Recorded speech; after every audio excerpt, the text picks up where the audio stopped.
नमस्ते सदावत्सले मातृभूमि में हम लोग चर्चा करने जा रहे हैं विश्व परिदृश्य पर भारत की स्थिति की। दो तीन घटनाक्रम पिछले 3-4 दिन में बड़ी तेजी से हुए।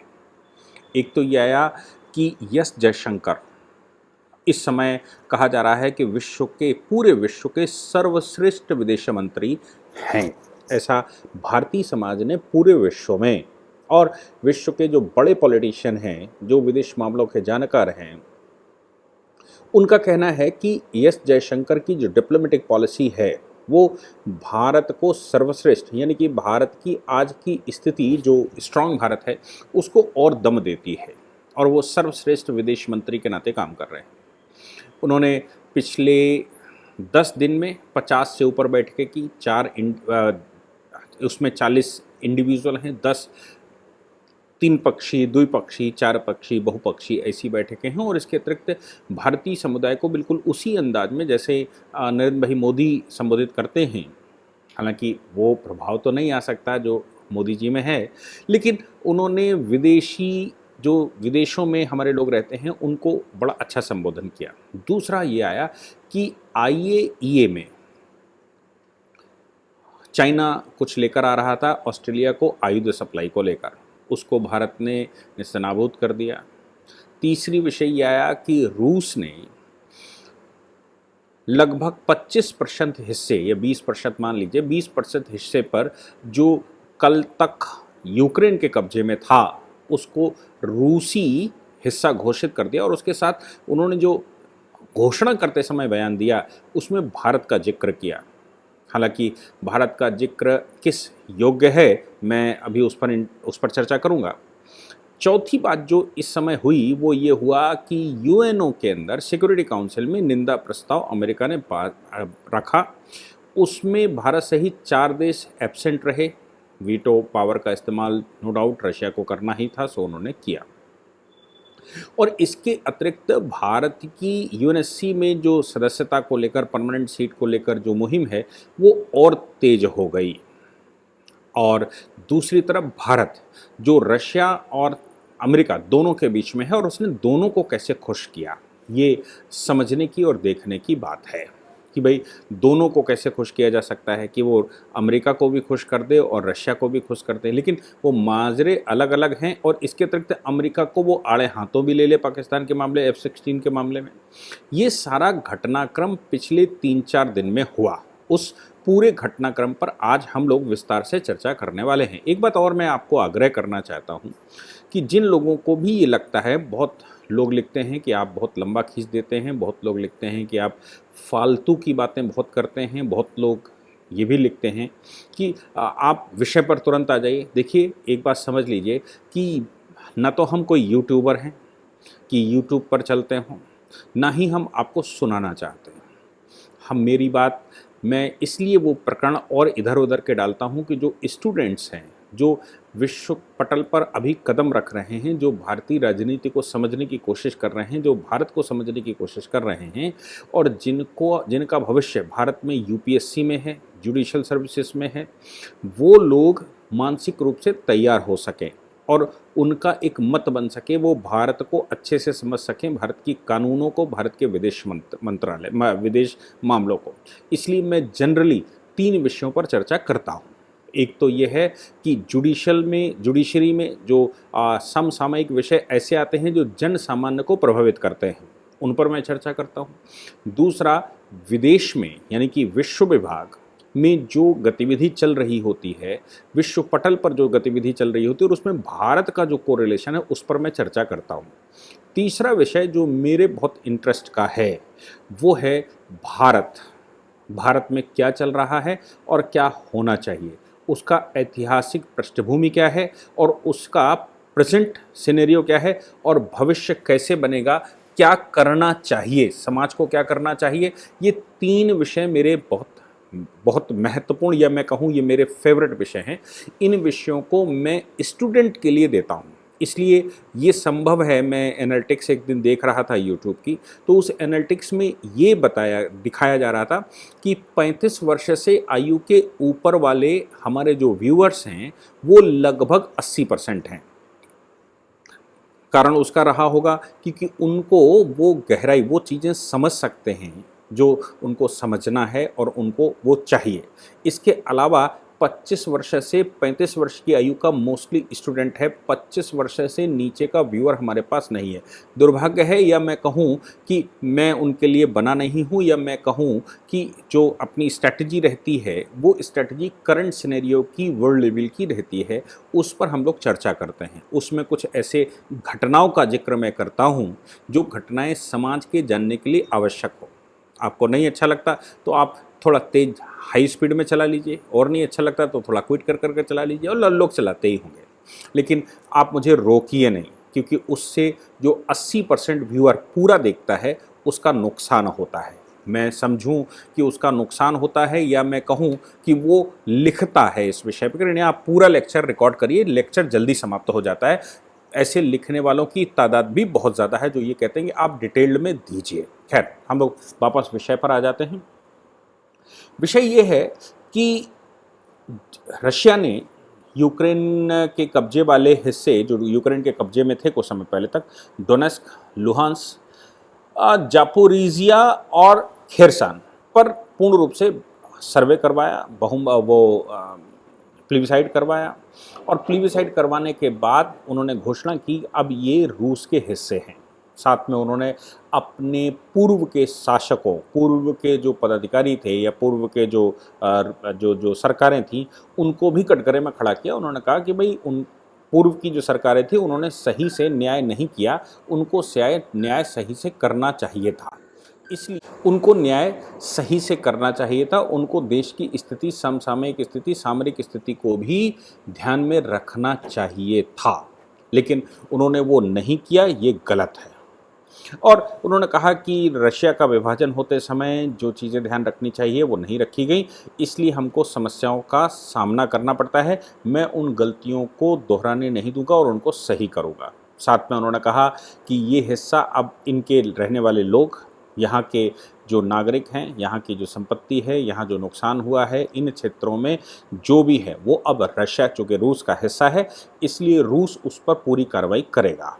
और याद रखने की बात है, उन्हें कीव की तरफ इशारा करते हुए ये भी कहा कि याद रखने की बात है, कीव ने अगर कुदृष्टि डाली तो उसको भुगतान करने के लिए तैयार रहना पड़ेगा। साथ में उन्होंने वेस्टर्न कंट्रियों की बात की। उन्होंने कहा पश्चिमी देशों ने भारत को लूटा।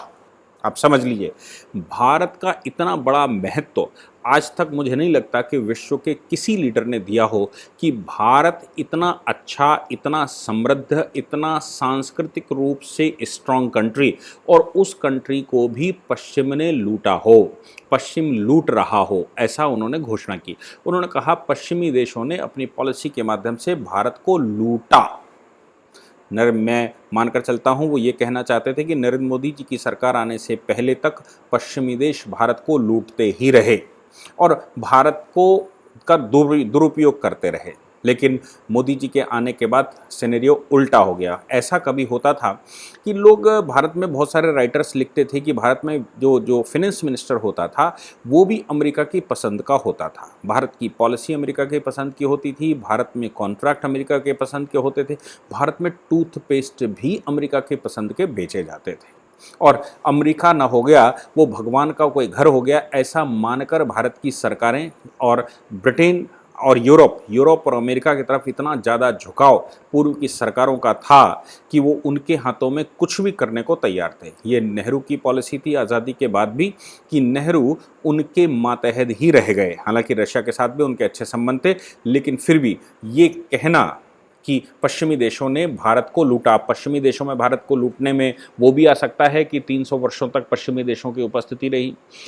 भारत के पश्चिम में तो मैं खाड़ी के देशों को भी मानता हूँ, आक्रांताओं को मानता हूँ, तो 1000 वर्षों तक भारत लुटता रहा। ये रशिया ने इंडोर्स किया है, और मैं पुतिन को इस बात के लिए धन्यवाद देता हूँ कि उन्होंने ऐसा कहा कि भारत इतना समृद्ध होते हुए भी पश्चिम उसको लूटता रहा, ऐसा रूस के साथ नहीं होने देंगे। रशिया नहीं लूटा जा सकता। रशिया की अपनी स्थिति है और रशिया विश्व के किसी भी कंट्री से लड़ने के लिए तैयार है। अब इसके विरुद्ध निंदा प्रस्ताव आया। निंदा प्रस्ताव अमेरिका लाया, भारत ने अमेरिका के निंदा प्रस्ताव में अपनी गैरहाजिरी दर्ज की, यानी कि यूएनएससी में जो इस समय भारत उसका चूंकि अस्थायी सदस्य है, दिसंबर तक तो एटलीस्ट है, तो भारत ने अपनी अनुपस्थिति दर्ज की। रशिया ने वीटो का इस्तेमाल किया, तो वो निंदा प्रस्ताव जो यूएनएससी में लाना चाहता था अमेरिका, वो आया ही नहीं। भारत के साथ चीन, एक छोटा सा देश गोवान करके था, और इसके अलावा ब्राज़ील भी भारत के साथ दिखाई पड़ा। ये बड़ी गतिविधि हुई और रशिया ने जो एंडोर्स किया है भारत को, वो काबिल तारीफ है। अब ये जो प्रस्ताव आया, इस प्रस्ताव के ये माना जाए कि भाई अमेरिका, भारत एब्सेंट हुआ का मतलब अमेरिका के विरोध चला गया। अमेरिका तो ऐसा मानता है कि उसके विरोध में चला गया। इसीलिए अमेरिका ने भारत को दबाव में लेने के लिए, जब भारत के प्रधानमंत्री ने पुतिन जी से ये कहा था एससीओ की बैठक में कि ये युद्ध का समय नहीं है, तो अमेरिका और पश्चिमी मीडिया ने उसका दूसरा मतलब निकाला था और बड़ा अप्रिशिएट किया था, क्योंकि ये सब दोनों ही पक्ष ये चाहते हैं कि भारत खुलकर मेरे पक्ष में आ जाए। और आज की तारीख में मोदी जी का प्रभाव ये है कि वो जिसके पक्ष में जाते हैं वो 100 देश इकट्ठे जाते हैं उनके साथ। उसका इलस्ट्रेशन आईएईए की एक कार्यक्रम में हुआ। ऑकस नाम का एक संगठन अमेरिका ने बनाया है, और आईएईए में जो आयुध सप्लाई का काम ऑस्ट्रेलिया के लिए चल रहा था कि भाई उनको न्यूक्लियर सप्लाई किया जाए, या वो ऑलरेडी आईएईए का सदस्य वो भी है, तो उसके लिए जो चीज़ें सप्लाई करने का या उनको मिसाइलें सप्लाई करने का या जो भी सप्लाई करने के जो ऑकस ने निर्णय लिया, उसके विरुद्ध चाइना एक प्रस्ताव आईएईए में लेना चाहता था कि भाई ये ऑस्ट्रेलिया को इस तरह का मजबूती न दी जाए, आईएईए उस पर रोक लगाए। अब बात तो ये है कि इधर जो हमने क्वाड बनाया है, क्वाड में ऑस्ट्रेलिया हमारा अभिन्न पार्टनर है, ऑस्ट्रेलिया और जापान, और अमेरिका, चाइना ने भी अभी यूएनएससी में भी यही कहा कि जापान का साथ छोड़ दे। जापान जो G4 कंट्री हैं उनमें जापान को हटा दे तो भारत का सपोर्ट चाइना करने को तैयार है। दूसरी तरफ वो ये कह रहे हैं कि क्वाड में ऑस्ट्रेलिया को जो ताकत दी जा रही है वो कम कर दी जाए तो ठीक हो जाएगा। तो जापान और ऑस्ट्रेलिया के विरुद्ध चीन लगातार अपना दिमाग लगा रहा है, कैसे लगाए, क्या करे, वो कर रहा है। तो भारत ने क्या किया कि आईएईए में प्रस्ताव आए और उसका एक ड्राफ्ट रखा गया, उससे पहले आईएईए में जो छोटे 10 सदस्य हैं संसार के, उन कंट्रियों का एक एस जयशंकर की अध्यक्षता में या आईएईए में जो हमारे रिप्रेजेंटेटिव रहते हैं, उन्होंने उस पर एक कैंपेन चलाई और कहा कि भाई अमेरिका, ये चाइना का ये जो प्रस्ताव है इसको हम डाउन करेंगे। जब चाइना को ये बात दिखाई पड़ गई कि ऑकस और जो दूसरा जो भारत का प्रयास है और भारत हमारे विरुद्ध चला गया, चीन के विरुद्ध चला गया, तो उनको ये बिल्कुल मालूम था कि आईएईए में ये प्रस्ताव पास नहीं हो सकता और मुंह की खानी पड़ेगी, अतः उन्होंने अपना प्रस्ताव विड्रॉ कर लिया। इस बात को लेकर अमेरिका और पश्चिमी देशों ने, जो ऑस्ट्रेलिया को दम देना चाहते हैं, उन सभी देशों ने भारत की तारीफ की। तो भारत को, तो इस तरह से भारत ने एक तरफ तो रशिया को और दूसरी तरफ उनको भी सेटिस्फाई करने की कोशिश की और ठीक ठाक चला भी। लेकिन जिस प्रकार से भारत के साथ व्यवहार अमेरिका कर रहा है, पेंटागन में एस जयशंकर चले गए, तो पेंटागन में जाते ही एस जयशंकर के पेंटागन जाते बड़ा स्वागत तो अच्छा खासा हुआ वहाँ। ब्लिंकिन जो उनके विदेश सचिव हैं, उनके साथ भी भारत ने F-16 का मामला उठाया और कहा कि भाई ये ठीक नहीं है। इसके अलावा वीज़ा का मामला उठाया, बोले भाई ये तो 200 250 दिन का वेटिंग दी जाती है अमेरिका में भारतीयों को आने के लिए, जबकि भारतीय सबसे बड़ी संख्या में अमेरिका पढ़ने जाते हैं, ये ठीक नहीं है।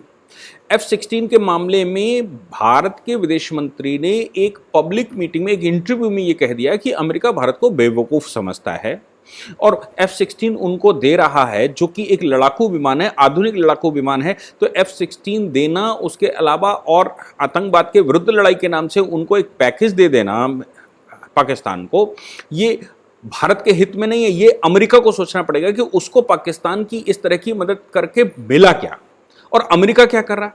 अमेरिका ये सोच रहा था कि हम भारत को दबाव में कैसे लेंगे। भारत को दबाव में लेने का सबसे आसान साधन या तो चीन का सपोर्ट करे कोई, या फिर पाकिस्तान का सपोर्ट कर दे। चीन का सपोर्ट अमेरिका कर नहीं सकता, उसकी अपना 36 का है। तो एक साधन सिर्फ उसके पास ये है कि वो पाकिस्तान की तरफ हाथ बढ़ा दे। पाकिस्तान भुखमरी के कगार पर बिल्कुल आ चुका है, पाकिस्तान टूट के कगार पर है। पाकिस्तान को वो F-16 और कुछ हथियार सप्लाई कर दे तो भारत को बिलबिली लगेगी। भारत को बिलबिली लगी भी, लेकिन भारत को बिलबिली लगकर उनका मतलब यह था कि भारत रशिया को छोड़कर अमेरिका के पक्ष में चला आएगा, क्योंकि यूएनएससी में भारत को परमानेंट मेंबरशिप चाहिए, तो अमेरिका का पक्ष बड़ा है इस समय की सिचुएशन में।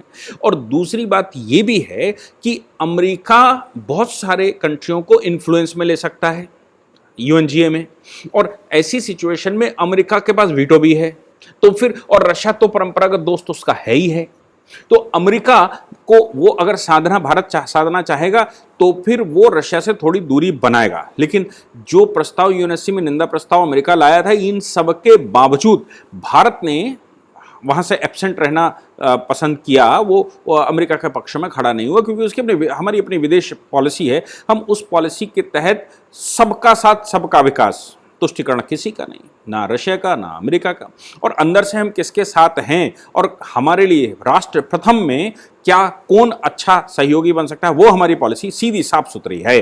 ये मोदी जी के नेतृत्व में तो एटलीस्ट है। इसीलिए बिलावल भुट्टो कह रहे हैं कि इस समय भारत में जो शासन चल रहा है, ना तो वो वाजपेयी का ना मनमोहन सिंह का है। मनमोहन सिंह का तो विदेश नीति हम सबने देखी, वाजपेयी जी के लिए इसलिए क्योंकि वो थोड़े सौम्य स्वभाव के थे, लेकिन मोदी और सौम्य स्वभाव के साथ साथ वो बिल्कुल पॉलिसी पर चलेंगे और कुछ भी गलत नहीं होने देंगे। है क्या कि मोदी जी की खास बात यह है कि सब ठीक है, भारत प्रथम, राष्ट्र प्रथम के पॉलिसी पर, भगवान श्री कृष्ण के पॉलिसी पर चलने वाले, भगवान श्री कृष्ण के आदर्शों पर चलने वाले मोदी जी, और उसी द्वारिका से उसी स्थान से आते भी हैं, इसलिए उन पर प्रभाव तो पूरा का पूरा भगवान श्री कृष्ण के जो गुण अवगुण हैं उनका है ही। इसलिए बिलावल भुट्टो कह रहे हैं कि ये मोदी जी हैं और मोदी को ये मोदी को वो, खूब इंटरनेशनल मंचों पर वो क्रिटिसाइज कर रहे हैं। तो ये तो भारत के लिए अप्रिसिएशन है कि पाकिस्तान अगर हमको क्रिटिसाइज करता है और ये कहता है मोदी के नेतृत्व में चल रहा है और मोदी सब कुछ गड़बड़ कर रहे हैं, तो पाकिस्तान के लिए गड़बड़ करने मोदी कर रहे हैं, तो भारत में तो मोदी जी का अपने आप प्रभाव बढ़ेगा, अगर ऐसा बिलावल भुट्टो कहते हैं। ठीक, ये बात बिल्कुल सामने आ गई कि अमेरिका गलत तरीके से उनका सपोर्ट कर रहा है, तो ब्लिंकन को, विदेश सचिव को, उनके एक स्टेटमेंट देना पड़ा कि भाई ये ऐसा नहीं है, हमारे लिमिटेड इंटरेस्ट हैं, हमारे लिमिटेड उनके साथ पार्टनरशिप है, और उस पार्टनरशिप में हम केवल मेंटेनेंस कर रहे हैं, दूर से हमारे F-16 उनके पास ऑलरेडी हैं, तो उनके मेंटेनेंस की जिम्मेदारी हमारी है, ये वो सब भाषण वो दे रहा है। ये जयशंकर ने उसके बाद फिर कहा, जब उनसे फिर से पूछा गया, भाई ब्लिंकन ने इस पर स्पष्टीकरण दिया, तो उन्होंने कहा ठीक है, भारत को बेवकूफ़ समझना लोग छोड़ दें, भारत बेवकूफ़ कंट्रियों में नहीं है, भारत सब समझता है कि कहाँ क्या लाभ हानि होता है। लेकिन एक चीज़ जो इस समय अमेरिका भारत के लिए खेल रहा है या विश्व के लिए खेल रहा है या अपने आप को बचा रहा है, वो मुझे लगता है कि बहुत खतरनाक है। और वो खतरनाक ये है कि अमेरिका एक इकोनॉमिक वॉर विश्व के साथ उसने छेड़ दिया है। इकोनॉमिक वॉर छेड़ने का मुझे लगता है कारण ये भी है, हालांकि अमेरिका के निर्माण का तरीका आप समझ लीजिए कि अमेरिका जब निर्माण हुआ तो वो इकोनॉमी के आधार पर निर्माण होता है। विश्व में सभी कंट्रियों के निर्माण का अपना आधार है। भारत के निर्माण का आधार धर्म है, भारत की संस्कृति है, भारत के संस्कार है। मुस्लिम कंट्रियों के इस्टेब्लिशमेंट का आधार मोहम्मद है, और ये जो यूरोपियन कंट्री हैं उनका आधार विश्व पर कब्जा करना है। ये कंट्रियों के आधार हैं। तो अमेरिका का जो आधार है वो इकोनॉमी है, इसलिए उसने कोविड के पूरे इस काल में अमेरिका में बैन नहीं लगा, अमेरिका में वो भी नहीं हुआ, कहीं से लॉकडाउन नहीं हुआ। लाखों लोग अमेरिका में मर गए लेकिन लॉकडाउन नहीं, क्योंकि इकोनॉमी के आधार पर वो चलने वाले हैं। व्यक्ति की वैल्यू उनके नज़र में नहीं है, उनकी नज़र में वैल्यू धन की है। इसलिए एक चीज़ पक्की है कि वो विश्व को कुछ भी धता बताएं, धन कमाते हैं। चाहे वो दो कंट्री को लड़ा रहे हों, चाहे एक को हथियार सप्लाई कर रहे हों, दूसरे को और बड़े हथियार सप्लाई करते हैं, तो वो हथियारों के तस्कर मान लीजिए कि वो इस तरह के हथियारों के बेचने वाले लोग हैं, जो विश्व की पॉलिसी ही इस आधार पर निर्धारित करते हैं कि उनके हथियारों की बिक्री से उनको धन कैसे मिलेगा और वो कैसे खुद में सुरक्षित रहेंगे विश्व को लड़ाकर। दो तरह से आपकी प्रोग्रेस होती है। एक तो भारतीय स्टाइल है कि हम अपने आप को बढ़ाएंगे और विश्व में शांति स्थापित करेंगे, हमारे बढ़ने से सर्वे भवन्तु सुखना होगा, सर्वे सन्तु निरामया होगा। लेकिन अमेरिका का स्टाइल ये है कि सब संसार जब लड़ेगा तो वो अपने आप बढ़ेगा। तो वो अमेरिका और चीन दोनों ही इसी रास्ते पर चलते हैं। अमेरिका ने अपनी इकोनॉमिक पॉलिसी में, जब वो कोविड के टाइम पर उनकी इकोनॉमी डाउन हुई और ये रशिया यूक्रेन के बीच में जो कन्फ्लिक्ट हुआ, उस कन्फ्लिक्ट से जो जो विश्व की अर्थव्यवस्था चरमराई, उससे संकट संसार के ऊपर आ गया कि अब इकोनॉमिक वॉर चलेगा, यानी कि मंदी आ जाएगी, अमेरिका में मंदी आ जाएगी। अमेरिका ने क्या किया कि 3 बार अपने जो इंटरेस्ट रेट हैं उनके फेडरल बैंक के, वो बढ़ा दिए। अब अमेरिका में जब फेडरल बैंक के इंटरेस्ट रेट बढ़ गए, यानी कि डॉलर पर इंटरेस्ट रेट बढ़ गया, तो पूरे विश्व की इकोनॉमी में भौचाल आ गया। ये 80 के दशक में भी आया था। अगर आप लोग 80 के दशक में देखेंगे तो उस समय अमेरिकन डॉलर बिल्कुल नस्तेनाबूद हो रहा था। तभी आईएमएफ ने अपनी एक करेंसी बनाई थी जिसको एसडीआर कहा जाता था। तो स्पेशल डिपॉजिट राइट या डिसिप राइट, ऐसा कुछ उसका शब्द इस्तेमाल होता था, एसडीआर उसको कहते थे। यानी कि इंटरनेशनल करेंसी नई आ गई थी। उससे पहले इंटरनेशनल करेंसी डॉलर और गोल्ड हुआ करता था, लेकिन ऐसी स्थिति आ गई। तो उस समय भी इन्होंने ये वॉर किया था और उस वॉर को समाप्त करने के लिए उस समय एक समझौता भी हुआ था। ऐसे समझौते की इस समय आवश्यकता संसार को महसूस हो रही है। जो वैसा उस समय समझौता हुआ, क्या उस समझौते का कोई नाम लोग गिनाते हैं? लेकिन ये बात तय है कि ये सारा जो प्रकरण चल रहा है, इस प्रकरण में अमेरिका खेल रहा है। उसने अपने इंटरेस्ट रेट बढ़ा दिए।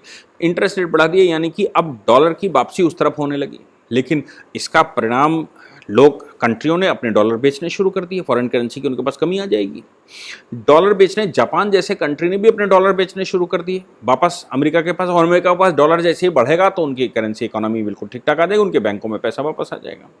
तो अब क्या हो रहा, कोई युआन बेच रहा है तो कोई रुपया बेच रहा है, तो कंट्रियों ने अपने यहाँ से डॉलर बेचना शुरू कर दिया। डॉलर जैसे ही बिकना शुरू होता है, वैसे ही डिमांड एंड सप्लाई को ध्यान में रखते हुए डॉलर के रेट बढ़ जाएंगे संसार में। डॉलर महंगा हो गया। लेकिन पूरे विश्व की इकोनॉमी डॉलर के महंगा होने की वजह से पूरे विश्व के सभी कंट्रियों की करेंसी डाउन हो गई। भारत संभला हुआ है। भारत 80-81 रुपए पर चल रहा है, वो संभला हुआ है।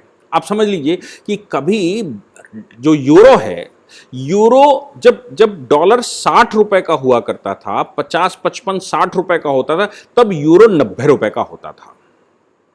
80 से 90 रुपए के बीच में। आज की तारीख में डॉलर 80-81 रुपए का है, तो यूरो भी 80-81 रुपए का है। यानी कि यूरो कितना डाउन हुआ आप समझ लीजिए। और सारे विश्व की करेंसियां गिरा दी। अब सारे विश्व की करेंसी गिर गई तो क्या करेंगे कंट्री दूसरे? वो भी अपने यहां इंटरेस्ट रेट बढ़ाएंगे, वो भी अपनी बैंकों में इस समय पैसा इकट्ठा करेंगे। तो सभी कंट्री, बड़े कंट्रियों ने अपने यहां इंटरेस्ट रेट बढ़ाने शुरू कर दिए। कुछ कंट्रियों ने तो 15-15, 20-20% इंटरेस्ट रेट बढ़ा दिए। भारत ने भी अपना रेपो रेट बढ़ाया, रिवर्स रेपो रेट बढ़ाया। तो भारत ने जो रेपो रेट बढ़ाया, यानी कि भारत ने जो इंटरेस्ट रेट बढ़ाए, भाई भारत की भी मजबूरी है क्योंकि डॉलर से लड़ना है। तो विश्व में महंगाई बेच रहा अमेरिका इस समय उनका। तो ये जो महंगाई का वॉर चल रहा है, ये आप समझ लीजिए यूरोप तो बहुत कठिन महंगाई से गुजर रहा है। खासतौर से यूके, जो विश्व पर कभी राज्य किया करता था, उसका जो करेंसी है वो पौंड स्टर्लिंग, तो इस समय बिल्कुल डाउन चल रही है। पौंड स्टर्लिंग कभी इतना महंगा होता था, डॉलर से 1.5 गुना महंगा होता था, आज वो डॉलर के बराबर आ गया है लगभग। तो आप सोच लीजिए कि डॉलर, जो इंटरेस्ट रेट अमेरिका ने बढ़ाए हैं, उन इंटरेस्ट रेट से पूरे विश्व की करेंसियां गिर गई हैं। भारत बचा हुआ है क्योंकि भारत की करेंसी अगर 2 रुपए 3 रुपए डाउन हुई, वो भी उनके इंटरेस्ट रेट बढ़ाने की वजह से, तो वो कोई डाउन नहीं है। लेकिन विश्व की बाकी करेंसियों से भारत की करेंसी स्ट्रांग हो गई। इस समय अगर अमेरिका को हटा दिया जाए और पूरे विश्व से करेंसी, आप डॉलर के मुकाबले मत काउंट करिए, डॉलर को हटाकर अगर भारत की करेंसी काउंट करेंगे तो पूरे विश्व में अभी भारत की करेंसी स्ट्रांग करेंसी दिखाई दे रही और सबसे स्ट्रांग करेंसियों में एक करेंसी दिखाई दे रही। तो अभी क्या है, महंगाई बेच रहा है, महंगाई दे रहा है अमेरिका। अब उस विषय पर भारत कैसे उनसे निपट रहा है, तो हमने भी जो हमारे यहाँ इंटरेस्ट रेट बढ़ते हैं, हमने भी बढ़ा दिए, भाई मजबूरी है, क्या करें। तो वो सारा का सारा जो सिस्टम है, उसमें अमेरिका भारत जैसे देशों को कटघरे में खड़ा कर रहा है, क्योंकि इन जो कंट्री संभले हुए नहीं है, उनकी करेंसी तो 200-200 रुपए की आ गई। अब पाकिस्तान तो 200 रुपए के लगभग पहुंच गया है। श्रीलंका का हाल देख लीजिए क्या है। ऐसे जब यूरो डॉलर से लड़ने में सक्षम इस समय नहीं है, यूरो डॉलर लगभग बराबर आ गए हैं, थोड़ा बहुत फर्क है। और युआन की बात कर लीजिए या मैं कहूँ रूबल की बात कर लीजिए, ये सब लड़ रहे हैं। जापान जैसी करेंसी लड़ रही है। तो फिर भारत तो लड़ेगा स्वाभाविक है, लेकिन भारत की करेंसी तब भी स्ट्रांग है, मैं ये कहना चाहता हूं। इसको कैसे काउंटर करेगा भारत या उस पर कैसे नेतृत्व कर सकता है भारत, ये भारत को अब निर्णय लेना है कि 80 के दशक में जिन लोगों ने अमेरिका के ऊपर दबाव बनाया था ये इंटरेस्ट रेट डाउन करवाने का या जो समझौते हुए थे, क्या वो आज की तारीख में समझौते हो सकते हैं। भारत एक ऐसा कंट्री है जो विश्व भर के साथ इस समय डील कर सकता है, जो विश्व भर को कन्विंस कर सकता है और जो विश्व को एक पटल पर लाकर खड़ा कर सकता है। इसलिए भारत के लिए ये कहा जाए कि भारत ने अपने आप को जितनी ताकत से खड़ा किया है और विश्व के सामने खड़ा है, वो काबिल तारीफ है। मोदी जी के नेतृत्व में ये प्रभाव सबको दिखाई दे रहा है, पूरे विश्व को। हाँ, भारत विरोधियों को नहीं दिखाई देगा, इसमें कोई शक नहीं। जय हिंद, जय भारत, वंदे मातरम।